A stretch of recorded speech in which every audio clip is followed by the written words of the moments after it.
Bonsoir et bienvenue à tous. Voici les titres de l'actualité de ce mardi. Alors que le froid s'installe en France, François Fillon tente de déminer la crise sur les places d'hébergement. Il propose un contrat aux associations pour le mois de janvier. Avec nous ce soir, Augustin Legrand, porte-parole des enfants de Don Quichotte. Bonsoir et à tout à l'heure. C'était un test attendu à la veille de l'examen de la loi sur le pouvoir d'achat. Les salariés de l'usine Continentale en Moselle ont massivement voté le retour aux 40 heures et le rachat de plusieurs jours de RTT. La montée du niveau de la mer pourrait être plus rapide que prévu. Une nouvelle étude qui divise les scientifiques parle d'une hausse possible d'1,60 m d'ici à la fin du siècle. Certaines côtes françaises sont déjà touchées. En Colombie, les rebelles des FARC ont annoncé la libération de 3 otages, parmi lesquels Clara Rojas, ex-collaboratrice d'Ingrid Betancourt. L'information n'a pas encore été confirmée par les autorités de Bogota. À Cuba, Fidel Castro fait allusion pour la première fois à son départ. Après 48 ans au pouvoir et 16 mois de maladie, il évoque l'arrivée d'une nouvelle génération. Enfin, c'était un autre siècle. Il y a 40 ans tout juste, la pilule était autorisée en France par la loi Neuwirth. On verra qu'aujourd'hui, elle reste le moyen de contraception principal utilisé par 60% des femmes. Le froid s'installe donc sur la France. Les températures seront encore négatives partout demain matin, sauf sur les bords de la Méditerranée. C'est dans ce contexte que François Fillon veut donc tenter de mettre fin à la polémique sur l'hébergement qui dure depuis plusieurs jours. Il a reçu les associations d'aide aux sans-logis, reconnu que toutes les promesses n'étaient pas réalisées et proposé un contrat qui sera signé le 15 janvier. Alix Bouillaguet, Christian Leroux. Ces deux-là ne se parlaient plus que par chiffres interposés et contradictoires. Depuis quelques jours, la ministre du Logement et le porte-parole des enfants de Don Quichotte se livrent à une bataille de chiffres. En cause, le nombre de places d'hébergement disponibles pour les SDF. Pour calmer les ardeurs de chacun, tous les acteurs du dossier ont été convoqués à Matignon. Tout le monde est là, solidaire. Le gouvernement reconnaît qu'il doit faire un effort. Sur les 12 000 places de maisons relais promises, seules 6 000 ont été réalisées. François Fillon s'engage à combler le retard. La mise en œuvre de cette loi et la mise en œuvre de ce plan ne sont pas faciles, se heurtent à des résistances et à des obstacles. On est d'accord avec les associations pour trouver ensemble les moyens de réduire complètement ces obstacles. Demain, un parlementaire va être nommé pour rédiger un contrat entre les associations et le gouvernement à l'intérieur des objectifs précis et chiffrés. En clair, mettre en regard les demandes des associations avec l'argent de l'État. Les mesures existent, seulement que la volonté politique, c'est ce sur quoi nous avons insisté. Donc le 15 janvier, nous verrons bien si cette fois-ci la volonté politique sera au rendez-vous ou pas. Même Augustin Legrand semble être d'accord sur la méthode. Tous se retrouveront donc le 15 janvier à Matignon pour signer ce contrat, si tout se passe bien. Alors on l'a compris, au-delà des places d'urgence, l'enjeu essentiel concerne l'hébergement plus durable qui vise à redonner une chance aux sans-abri. Il s'agit en particulier de ces fameuses maisons relais ou de structures équivalentes dont plusieurs dizaines fonctionnent déjà, mais elles sont souvent pleines. Voici pourquoi. À Lyon, reportage Benoît Gadret, Philippe Évêque. Il a tout juste 23 ans. Son regard en dit long sur l'épreuve qu'il traverse. Pendant plusieurs mois, Karim a connu la rue, les nuits passées dans les hébergements d'urgence. Franchement, c'est dur. Quand t'as pas, je sais pas, un logement, c'est ça. Il y aura des angoisses, tu t'inquiètes, c'est ça. Il y a 9 mois, Karim a enfin trouvé un toit provisoire. Une chambre dans cette résidence gérée par l'association Notre-Dame des Sans-Abri. Voilà, c'est là où j'habite. La petite chambre. Là, il y a mon lit. Là, c'est la salle de bain. L'espace est exigu, mais bien aménagé et confortable. L'immeuble a été entièrement rénové. On est loin du froid, on est loin de... Voilà. On est en sécurité, Vous êtes aidé. Voilà. La résidence, un ancien hôtel, accueille 140 personnes. Des jeunes, mais aussi des personnes plus âgées. Patrick a 58 ans, il était routier et sans domicile fixe. Après tout ce qui m'est arrivé, les galères et ainsi de suite, c'est une chance qui m'est redonnée pour reprendre goût à la vie. Reprendre goût, trouver un travail et surtout un logement autonome. Et vous avez déjà pris des contacts également? Pour cela, les résidents sont suivis par l'association. Karim a décroché un contrat à temps partiel. Reste le problème du logement. Malheureusement, il n'y a ni logement dans le parc public, ni logement dans le parc privé accessible à nos jeunes, parce qu'ils sont trop chers, parce que les bailleurs réclament également des garants. Faute de logements disponibles, le séjour qui devait être provisoire dure, au détriment des nombreux sans-abri qui attendent d'être admis dans la résidence. Comme promis, nous retrouvons maintenant en duplex du pont d'Austerlitz à Paris Augustin Legrand, porte-parole des enfants de Don Quichotte. Bonsoir. Vous participiez à cette réunion avec François Fillon. Est-ce que la polémique est close? Est-ce que vous êtes satisfait après cette réunion et la promesse d'un accord le 15 janvier? Oui, je crois que c'est nécessaire de clore cette polémique qui a été très néfaste pour l'ensemble des associations, puisqu'on a remis en cause notre diagnostic commun, partagé par l'ensemble. Monsieur Fillon a arbitré. Et je crois que c'est très bien, les choses maintenant sont beaucoup plus claires. On rentre dans une phase de négociation pour deux choses. La première chose, tenir les objectifs de campagne de M. Sarkozy. C'est-à-dire qu'à la fin de l'année prochaine, plus personne ne soit contraint de dormir dehors. Donc ça veut dire proposer à l'ensemble des personnes qui sont dehors aujourd'hui des solutions adaptées où elles veulent bien y aller. Alors, la deuxième chose, c'est d'éviter de fabriquer des sans-abri. Ça veut dire que le droit au logement opposable doit être une loi effective. C'est-à-dire que ce n'est pas 600 000 ménages qui vont réclamer devant les commissions du logement parce que le préfet en face n'a que 60 000 logements attribués. Donc ça c'est très clair qu'il faut des opérations tiroirs. Il en existe, de la location massive dans le parc privé pour faire du logement social. C'est immédiat, on n'a pas besoin d'attendre du bâti. Il y a 2 millions d'appartements et de logements qui chaque année sont libres sur le marché. Alors, il y a des solutions qui existent. L'ensemble des experts et l'ensemble des associations ont présenté 37 mesures sur le bureau du président Sarkozy. Oui. Il faut les chiffrer, les budgéter et les appliquer. Est-ce que ça signifie dans l'immédiat que vous renoncez pour cet hiver aux opérations de village de tentes comme celle du week-end dernier sur les quais de Notre-Dame à Paris? Écoutez, on verra bien où en sont les négociations. Je crois qu'il ne faut pas faire de polémique. Nous, ce qu'on a essayé de faire ce week-end, c'est de mettre à l'abri des gens dans des conditions plus dignes que du caniveau, ou plus dignes même que du gymnase, où on est face à des grands exclus, qui évidemment, avec des problèmes d'insécurité, c'est absolument pas digne. On veut mettre à l'abri les gens pendant 15 jours, pendant la vague de froid, on va les ressortir dehors. Ces gens-là ne veulent pas ces solutions, qui sont des solutions complètement indignes. Maintenant, il faut bien comprendre qu'on n'est pas des activistes. On a essayé de mettre à l'abri des gens dans les jardins de Notre-Dame. On a mis aussi un village de tentes au bord de la Seine. Voilà, on s'est fait évacuer. Et il n'est plus question d'une nouvelle opération à présent. Alors, vous savez, hein, on verra bien où on en est. Je crois que le gouvernement doit lancer une vraie politique publique du logement. On le réclame. Il faut arrêter de communiquer maintenant. Il faut agir.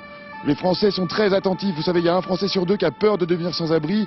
Je crois que cette promesse qui a été faite par M. Sarkozy pendant la campagne a été entendue par tous ces gens qui ont peur. Et je crois que ça dépasse tous les clivages partisans. Il faut agir vite. C'est bon pour la cohésion sociale, c'est bon pour notre pays, c'est bon pour notre économie et c'est bon pour tous les jeunes, notamment celui qu'on vient de voir dans le reportage. Vous savez, la rue, ça abîme, ça coûte très cher de récupérer les gens après quelques mois dans la rue. Il faut agir en amont, il faut être dans la prévention et puis il faut surtout respecter ces gens qui sont des citoyens comme vous et moi. Merci Augustin Legrand d'avoir été avec nous ce soir. On en vient au projet de loi sur le pouvoir d'achat. Il sera discuté, je vous le disais, à partir de demain en séance plénière à l'Assemblée. On va y venir dans un instant, mais d'abord, le résultat très attendu dans ce contexte du vote des 1300 salariés de l'usine de pneus Continental de Sarreguemines. Eh bien, ils ont voté massivement pour le retour aux 40 heures et pour le rachat de plusieurs jours de RTT. Sur place, Christine Boss, Antje Stahlschmidt. Le chiffre s'affiche à l'entrée du site. 74% des 1400 salariés ont dit oui à l'allongement du temps de travail, sans état d'âme et pour cause.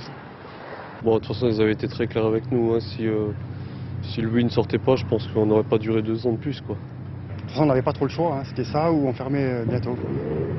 Soumise à une forte concurrence internationale, l'usine Continental de Sarreguemines doit améliorer sa compétitivité. Depuis dimanche, les salariés étaient invités à se prononcer sur un projet de développement d'entreprise baptisé Donnant Gagnant. Au menu, un renoncement partiel au RTT, des jours fériés travaillés en échange d'une augmentation salariale de 6%, opération réussie pour la direction. Une des qualités majeures pour être un acteur important de la vie économique, c'est d'être capable, d'être adaptable. Et je crois que là, nos salariés ont montré qu'ils avaient cette volonté de faire l'effort de changer au bon moment. Très critique sur le référendum, les syndicats reconnaissent que l'augmentation salariale et la promesse d'une prime ont pu influencer le vote. C'est sûrement un élément qui a joué dans le vote, parce qu'en présentant quand même une augmentation qui se situerait autour de 87 € par mois, par salarié, ce qui n'est pas négligeable, ça a sûrement joué dans le choix des personnes. Les syndicats vont à présent devoir négocier un accord. La direction a promis l'embauche de 50 personnes. Objectif, produire 200 000 pneus supplémentaires par an. L'examen du texte sur le pouvoir d'achat commencera donc demain pour les députés. D'ores et déjà, les possibilités de rachat de RTT ont été étendues lors de discussions préliminaires en commission. Des amendements ont été adoptés, les seuils et les dates butoirs ont été assouplis. Yacine Benjanet, Philippe Jasselin. Où on en est en termes de RTT? Des bureaux aux usines, c'est la grande question dans les entreprises. Comment va se passer le rachat des RTT? Dans le projet du gouvernement, au 31 décembre prochain, s'il restait au plus 10 jours de RTT à prendre, ils pouvaient être rachetés.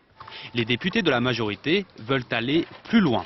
Tous les jours de RTT qui seraient accumulés jusqu'au 30 juin 2008 seraient monétisables. Ça veut dire que, bien sûr, ça résulterait de l'accord entre l'entrepreneur, le patron, et le salarié. Mais pour l'opposition, un problème demeure. Les heures supplémentaires sont payées 25% de plus qu'une heure normale. Les RTT, quant à elles, ne seraient rachetées que 10% de plus. La disposition proposée est moins favorable aux salariés, plus favorable aux chefs d'entreprise et plus favorable aussi à l'État puisque moins coûteuse. Et j'en ai qu'un n'a pas pris du tout encore. Un salarié sur 3 a des RTT. Mais impossible de savoir combien seront concernés par leur rachat. Cela dépendra des accords signés et du bon vouloir du chef d'entreprise.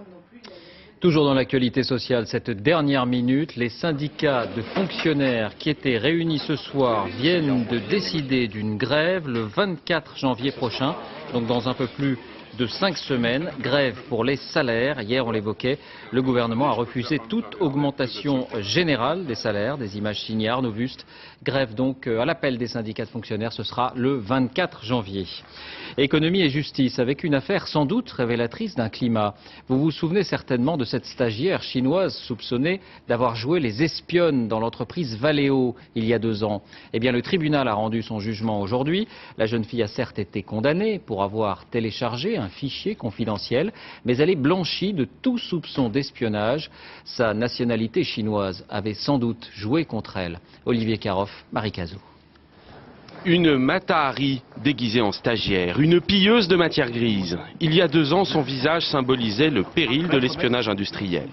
Aujourd'hui, mademoiselle Li, étudiante chinoise, vient d'être condamnée à 2 mois de prison ferme pour abus de confiance, mais pas pour espionnage. Il y a 5 ans, journaux parlaient d'espionnage industriel, ça m'a beaucoup choqué. Il y a un environnement espionnage chinois en toute Europe.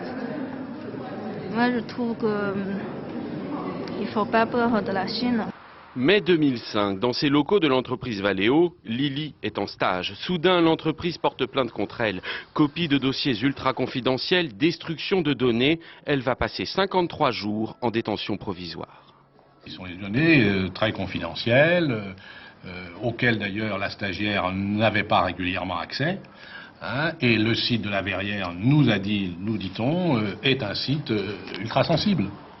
Le procès a montré qu'elle avait stocké des documents confidentiels, certes, mais peu sensibles. Les autres stagiaires y avaient accès. Elle a eu le tort de les copier pour travailler chez elle. Valeo a-t-il crié à l'espionnage un peu vite? Son avocat n'a pas souhaité nous répondre. Pourquoi Valeo ne dit rien? Il n'y a pas de commentaire à faire dans cette affaire.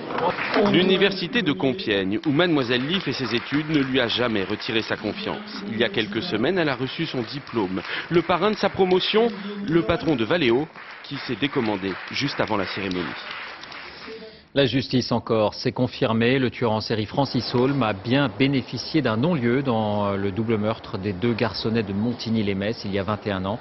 Le juge d'instruction estime qu'il n'y a pas de charge suffisante. L'affaire reste donc irrésolue à ce jour. En bref, 1 mort et 10 blessés, dont 3 graves, dans un nouvel incendie la nuit dernière à Paris. Le feu a pris pour des raisons inconnues dans l'escalier de cet immeuble de 6 étages du 17e arrondissement.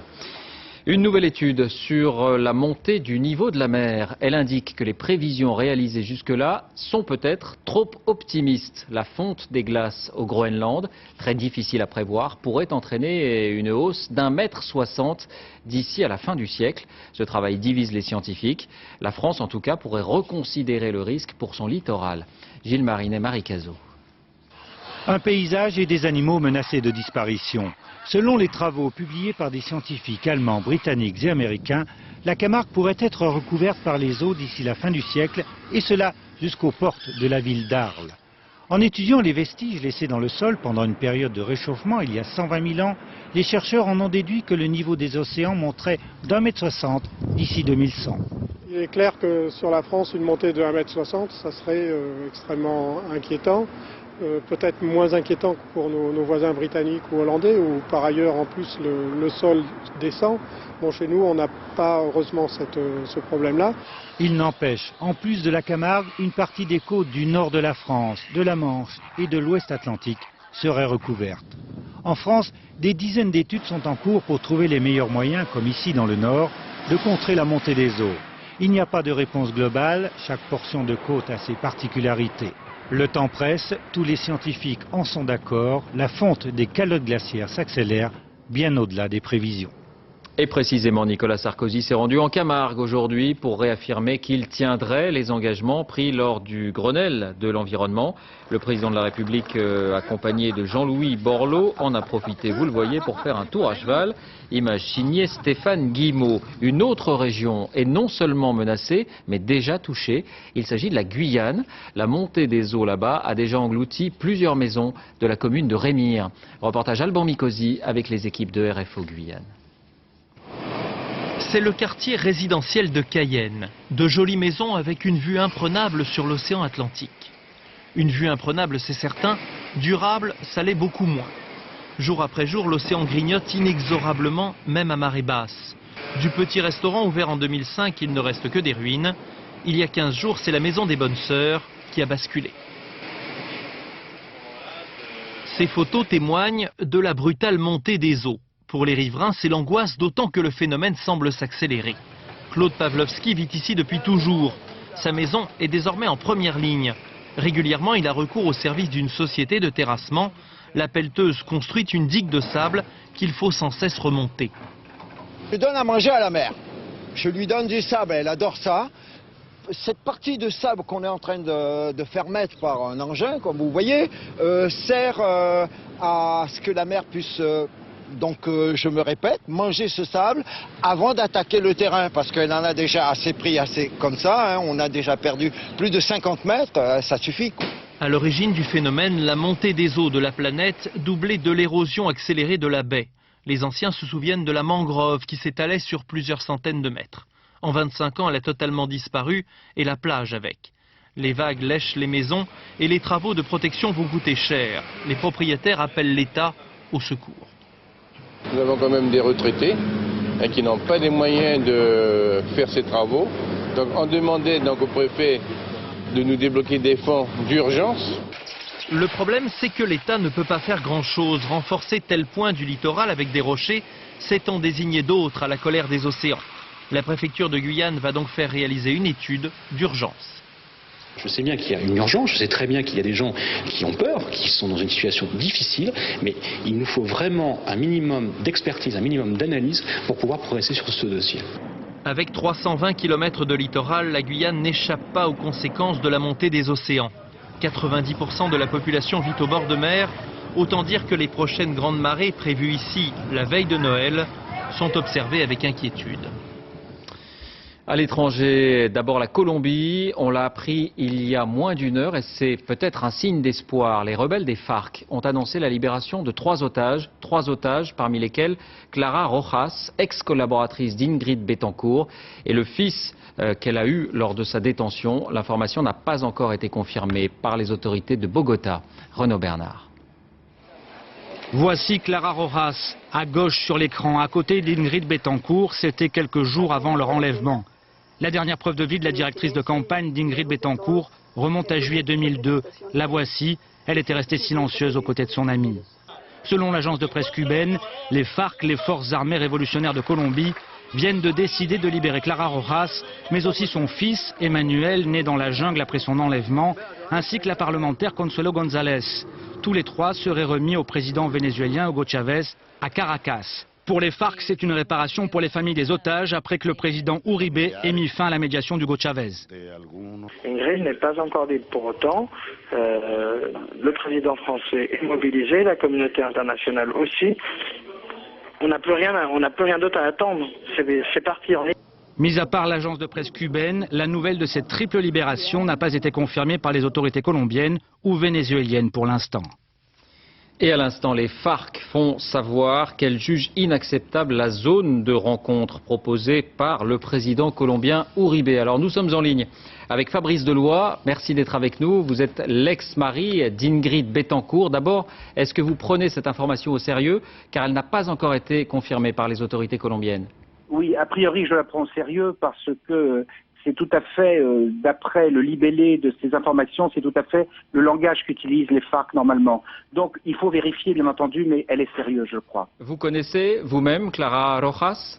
Je connais bien sûr Clara, oui, et c'est une très très bonne nouvelle de savoir qu'elle peut être libérée, de savoir qu'elle sera libérée avec son enfant, et puis également que la sénatrice Perdomo, qui est malade, soit aussi libérée. Je trouve que c'est extraordinaire et c'est un premier pas très important dans la négociation qu'on attend pour une zone démilitarisée. Les FARC parlent d'une zone de rencontre inacceptable pour l'instant. Cela signifie que cette libération serait en pointillé? Oui, non, je ne pense pas. Je pense que cette libération est un geste et sera un geste unilatéral des FARC. C'est la première fois en 6 ans que les FARC font un geste unilatéral. Ça veut dire que quelque part, ils ont compris les messages qui leur ont été envoyés. Les messages envoyés par le président Sarkozy, les messages envoyés par les émissaires qui vont les voir régulièrement, l'émissaire français et l'émissaire suisse, qui demandaient justement la libération de Clara Rojas et de son bébé. Et ça prouve aussi que les FARC sont disposés à négocier. Maintenant, il reste que le président Uribe doit impérativement accepter qu'il y ait une zone démilitarisée. Merci beaucoup d'avoir été avec nous pour cette première réaction, Monsieur Deloy. À Cuba, c'est une première. Dans une lettre lue à la télévision, Fidel Castro a fait allusion à son départ. Après 48 ans au pouvoir et 16 mois de maladie, il évoque l'arrivée possible d'une nouvelle génération. Philippe Rochaud. Une berceuse pour Fidel Castro, chantée par un grand admirateur, le président du Venezuela, Hugo Chavez. C'était la dernière image du leader Maximo pour ses 80 ans l'été dernier. Un homme fatigué, malade, qui a fait lire hier soir cette lettre à la télévision où il promet de céder la place. Mon devoir n'est pas de m'accrocher à des fonctions et encore moins de fermer la porte à des personnes plus jeunes, mais d'apporter mon expérience. La nouvelle d'un retrait possible n'a guère surpris les Cubains. Il a fait son testament et nous a montré la direction à suivre. Je ne pense pas que Cuba changera même avec un autre chef. Pas facile d'admettre qu'il faudra quitter un jour ce pouvoir absolu qui a commencé en 59 avec le débarquement d'une poignée de barboudos qui chassent le dictateur Batista. Mais Castro tient tête à l'Amérique depuis plus de 40 ans. Des milliers de Cubains ont répondu à sa politique en gagnant les États-Unis. Mais malgré cela, et malgré la maladie, Castro s'accroche encore au pouvoir. Son frère Raúl assure la continuité, une affaire de famille. Mais Castro sera quand même candidat aux législatives de janvier, ce qui lui donne la possibilité de se représenter en mars. Sa lettre n'est peut-être qu'une fausse sortie. En bref, la fin du voyage du colonel Kadhafi en Espagne. En comparaison avec la France, on peut parler de visite d'agrément, pas de polémique, ni dans la presse, ni dans la classe politique. Le colonel Kadhafi, qui a passé 4 jours outre-Pyrénées, a été reçu par le roi et par le Premier ministre José Luis Zapatero. Il a été question de promesses de contrat à hauteur de 12 milliards d'euros. Des images toujours impressionnantes, le temps fort du pèlerinage à la Mecque. Des millions de pèlerins musulmans sont rassemblés sur la plaine d'Arafat. Il s'agit de la plus grande manifestation religieuse au monde. Et parmi eux, un invité de marque, entre guillemets, le président de l'Iran, Mahmoud Ahmadinejad, premier pays chiite du monde. Il a été invité par le roi Abdallah. C'est une première. La recette italienne pour régulariser les clandestins maintenant. Chaque année, désormais, une loterie, entre guillemets, est ouverte aux sans-papiers. Cette année, 170 000 titres de séjour vont être distribués. Philippe Visserias, Moustapha Koya. Top départ. 8 h du matin dans les locaux du syndicat CGIL de Rome Nord. La connexion avec le ministère de l'Intérieur vient à peine de s'établir. Le destin de milliers de travailleurs clandestins se joue dans ces premières minutes. 3 ordinateurs fonctionnent en même temps et transmettent un à un les dossiers des candidats. C'est l'horaire de l'inscription sur Internet qui décidera si le candidat sera retenu parmi les 170 000 postes de travail offerts cette année par le gouvernement. Des syndicats qui centralisent les candidatures via Internet afin d'éviter ces images. Des files d'attente interminables chaque année devant les bureaux de poste pour les candidats à la régularisation. L'immigration par quota en Italie, une politique entamée par le gouvernement de droite de Silvio Berlusconi, est poursuivi actuellement par le gouvernement de gauche de Romano Prodi. Nous ne pensons pas qu'il faille régulariser tous les clandestins présents actuellement en Italie, parce que ça créerait une nouvelle vague d'arrivée d'étrangers sans papier. Fabian est équatorien. Depuis 10 ans, il vit à Rome clandestinement et s'occupe d'une personne invalide. Cette fois-ci, il a bon espoir d'être régularisé. La moitié des postes proposés concernent des emplois d'aide à domicile.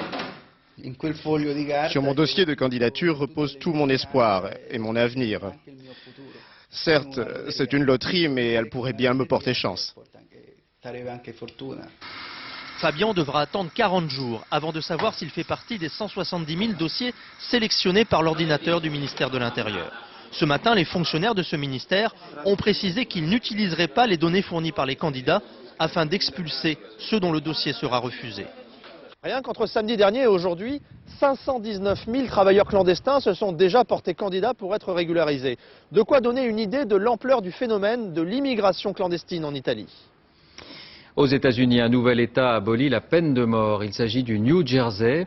En fait, aucune exécution n'a eu lieu là-bas depuis 40 ans. Nos correspondants Alain de Chalvron et Marjolaine Grappe ont pu rencontrer un ancien bourreau. Il a exercé pendant 17 ans en Virginie. Il s'exprime pour la première fois devant une caméra. Voici ce reportage. C'est rare, très rare qu'un bourreau parle. Jerry Givens n'a jamais parlé. Il a pourtant un palmarès, si l'on peut dire, éloquent. 62 exécutions entre 1982 et 1999 dans cette prison de Virginie. Quand on lui demande s'il est fier de son métier, sa réponse fuse. Non, pas vraiment. Jerry Givens a connu la chaise électrique au début de sa carrière. Puis il est passé à l'exécution par injection létale, réputée plus douce. Ça n'est pas tout à fait l'avis du professionnel qu'il est. Je choisirais plutôt la chaise électrique. Pourquoi? Parce que c'est rapide. C'est comme allumer ou éteindre la lumière. Il faut dire que Jerry Givens n'a jamais eu de formation. Il fixait lui-même au jugé la dose à injecter et le résultat n'était pas toujours satisfaisant. Ça prend trop de temps. En Floride, l'an dernier, ce condamné à mort a agonisé dans de terribles douleurs pendant une demi-heure. Sa tête bougeait dans tous les sens. Ses yeux étaient révulsés, comme s'il souffrait. Si le président du jury était lui-même le bourreau, si le juge était celui qui appuie sur la seringue, ils y réfléchiraient à 2 fois avant de condamner quelqu'un à la mort. La Constitution américaine prévoit qu'une peine ne peut pas être, je cite, cruelle. La Cour suprême devrait donc statuer l'an prochain sur la légalité du mode d'exécution par injection létale. On pourrait donc se retrouver dans cette situation absurde où la peine de mort serait légale, mais le mode d'exécutoire illégal. Retour en France avec un anniversaire. Il y a 40 ans tout juste, la pilule était autorisée par la loi Neuwirth. Une révolution dans les comportements, bien sûr. Aujourd'hui, elle reste le moyen de contraception principal, utilisé par 60% des femmes. Mais les plus jeunes commencent à en voir des limites. C'est le dossier de cette édition. Il est signé Anne Guéry, Sylvain Daubat. À la porte du lycée, entre les notes du dernier contrôle et la sortie du week-end prochain, la pilule est pour les filles un sujet de conversation largement partagé. La pilule dont elles disent surtout que ce n'est pas la panacée. Bon, c'est sûr que c'est pas pratique parce qu'il faut y penser tous les jours, etc. Mais c'est quand même un bon moyen. Ça évite des problèmes, mais est-ce que c'est vraiment la meilleure solution? Surtout quand en plus c'est mauvais pour la santé. 40 ans après, voilà donc que les jeunes filles boudent la pilule. Et dire que leurs mères en ont tant rêvé. C'est formidable. Vous prenez la pilule? Depuis combien de temps? Ça fait 3 mois que je prends la pilule. Je travaille et je ne peux pas élever un deuxième enfant pour l'instant. Je suis jeune mariée, j'ai eu un bébé un petit peu trop tôt à mon avis et que j'aimerais en avoir un dans plusieurs années. L'heure est désormais venue de passer de la maternité accidentelle à la maternité consciente et responsable. Ainsi, 19 décembre 1967, la législation de la contraception est votée au Parlement, arrachée de haute lutte par le député gaulliste Lucien Neuwirth. Un fossoyeur d'enfants, dira de lui son propre camp. L'hostilité dans l'hémicycle, mais aussi chez les médecins. Monique Moisson n'oubliera jamais la réaction de son gynécologue quand en 1969, elle a osé lui demander la pilule. Sa première réaction, c'est qu'il était scandalisé parce qu'il a tout de suite pensé pilule dévergondage. Et puis ensuite, il m'a décrit tous les effets secondaires, dont certains d'ailleurs dont on n'avait jamais parlé, pour me menacer des pires calamités. Aujourd'hui, 60% des Françaises prennent la pilule, 20% optent pour le stérilet, 11% pour le préservatif. La France a bel et bien le taux de contraception le plus élevé en Europe. Mais paradoxe, il y a toujours autant d'interruptions volontaires de grossesse, 210 000 IVG par an, dont 13 400 chez les mineurs. Pour ce médecin, il faut donc adapter les moyens de contraception à chaque jeune fille. Une jeune fille qui est très structurée, et il faut lui proposer, pourquoi pas, un comprimé qu'on prend tous les jours. Mais une jeune fille qui est tête en l'air, il ne faut pas lui proposer quelque chose qu'elle va oublier de prendre tous les soirs, se souvenir 3 jours après qu'elle l'a oublié, courir aller prendre une pilule du lendemain. Non, non, ça ne peut pas aller. C'est donc le sens de cette campagne d'information diffusée depuis septembre, faire connaître aux plus jeunes un large éventail de méthodes contraceptives. À quelques jours des vacances, peut-être du nouveau pour les PV. Leur gestion devrait être privatisée, y compris pour le stationnement. Les contractuels ne seraient donc plus des agents municipaux, mais des employés de société. La réforme vient d'obtenir le feu vert. Elle ne concernerait tout de même pas tous les procès-verbaux. Hakim Abdelkalek, Pascal Caron. La fin des pervenches est peut-être programmée. La prune, le papillon, bref le PV pourrait bientôt être privatisé. Jusqu'à présent, le procès verbal pour non-paiement de stationnement a un prix unique, fixé et encaissé par l'État, 11 €. Mais la majorité envisage sérieusement d'en confier la gestion aux mairies. Les PV seraient alors distribués par des sociétés privées et leur montant pourrait augmenter. Les villes ont envie de récupérer directement l'argent des automobilistes qui stationnent illégalement et qui se disent plutôt que ça aille dans les caisses de l'État, autant le garder pour la ville, qu'il y a des travaux à faire, quand il s'agit de construire un tramway, des parkings supplémentaires, des aménagements urbains. La ville de Paris, par exemple, attend avec impatience cette recette supplémentaire. Elle a même déjà prévu le prix de ses futurs PV. Autour de 20-25 €, hein, voilà à peu près ce dont on parle, de façon à ce qu'il y ait une meilleure dissuasion et qu'encore une fois, les automobilistes payent normalement le droit de pouvoir stationner. Évidemment, les automobilistes ne partagent pas vraiment cet enthousiasme. C'est pas possible, non, ils sont déjà assez élevés comme ça, c'est une farce. C'est lamentable. Ce sera de plus en plus difficile d'avoir une voiture à Paris. C'est déjà compliqué, mais ce sera de plus en plus difficile. Des PV distribués par des sociétés privées, le système existe déjà à Londres. Le nombre d'amendes a explosé. Dans la capitale britannique, les employés sont payés à la commission. Plus ils verbalisent, plus ils sont payés. Un procédé radical qui n'est toutefois pas encore envisagé en France. À la veille de Noël, vous vous apprêtez peut-être à manger des huîtres. Eh bien, une nouvelle technique est en vogue chez les ostréiculteurs. L'élevage en pleine mer sur de longs filets. Les huîtres se développent beaucoup plus vite. Reportage Anne Guillet et Alain Darigrand. Un grand filet, comme une grande chaussette, baptisée la lanterne. À l'intérieur, les huîtres de Noël. Faites quoi là? Là, on est en train de découper les filets pour libérer les huîtres des plateaux. Un très beau cadeau, élevé en un temps record. On les a mis à cette grosseur-là, il y a 4 mois. Et on ressort des huîtres comme ça maintenant. C'est exceptionnel. D'habitude, sur l'estran, il nous aurait fallu encore à peu près 1 an et demi. En pleine mer, les huîtres grossissent 4 à 7 fois plus vite que sur les tables de l'estran, comme celle-ci, régulièrement découverte par la marée. Les ostréiculteurs ont attendu 10 ans avant d'obtenir une concession maritime, 12 km², enfin accordée par l'État. Le principe, des grands filets fermés, les lanternes, accrochés à un filin, le tout stabilisé par des blocs en béton au fond de la mer, riche en plancton. Elles mangent tout le temps, 24 heures sur 24, tous les jours, puisqu'elles sont immergées en pleine eau. C'est cet ingénieur qui a mis au point les filières. Son idée, produire de grosses quantités pour l'agroalimentaire, par exemple des huîtres sans coquille vendues en barquettes. Au niveau mondial, 80% des huîtres sont consommées transformées. En Europe, 0 kg. Donc on a quand même un marché potentiel très important à condition d'avoir le produit destiné à la transformation. La production d'huîtres pourrait ainsi tripler en 10 ans. Une révolution pour l'ostréiculture encore très artisanale. Cinéma, Vanessa Paradis, Marie Gillin, Guillaume Canet, Jean Rochefort, Josiane Balasco ou encore Thierry Lhermitte. C'est la distribution prestigieuse d'un film qui sort demain. La Clé, un polar sombre sur fond de machination. Marie Jo Jouan, Jean-Marie Lecartier. Allô ? Je veux parler à Éric Vincent. Éric n'est pas là. Dites-lui simplement que c'était quelqu'un qui sait qui il est. Éric Vincent est l'inverse d'un héros, un jeune homme ordinaire qui refuse de s'engager auprès de la femme qu'il aime tant qu'il n'a pas retrouvé le père qu'il n'a pas connu. On sent qu'il a un passé très lourd, qu'il ne veut pas... Enfin, il y a des cartons et des dossiers qu'il ne veut surtout pas ouvrir et que ça va forcément lui péter la gueule quand il va les ouvrir. Film noir oblige, cette quête identitaire va le plonger dans une machination infernale jusqu'à faire chavirer l'univers confortable qu'il s'est construit. À côté, c'est moi. C'est où, c'est en Algérie? Oui, en Algérie, oui. Vous pensez que j'aurais aimé parler avec lui plus de 5 minutes? Annie Clou, cinéaste phare de la nouvelle vague du polar, aime à surprendre ses acteurs.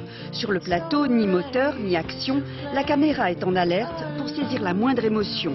Et même les plus grands jouent le jeu. Il m'a fait raser ma moustache, ce que j'ai accepté, je crois que 2 fois dans ma vie. Mais comme par hasard, chaque fois, avec Annie Clou, on se retrouve dans un truc étrange. Un univers qu'affectionne particulièrement Josiane Balasco. Elle a déjà tourné plusieurs fois avec le réalisateur. Ariel Bessy. C'est une fan de ses personnages. Ouais. Michel Varin. J'enquête sur le meurtre de Richard Devol. Il sait très bien faire les méchants. Guillaume, il a vraiment le talent de faire exister des gens profondément et totalement noirs. Noir et attachant aussi, parce que terriblement humain. Et c'est peut-être ça la clé de l'énigme. Avant de refermer cette édition, je vous en rappelle l'une des principales informations. On l'a appris il y a un peu plus d'1 heure. En Colombie, les rebelles des FARC annoncent la libération de 3 otages, parmi lesquels une ex-collaboratrice d'Ingrid Betancourt.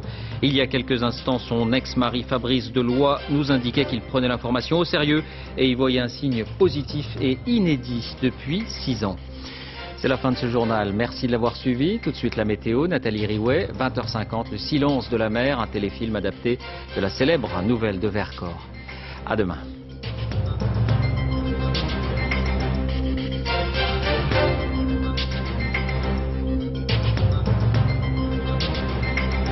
L'info en continu, c'est aussi sur France2.fr.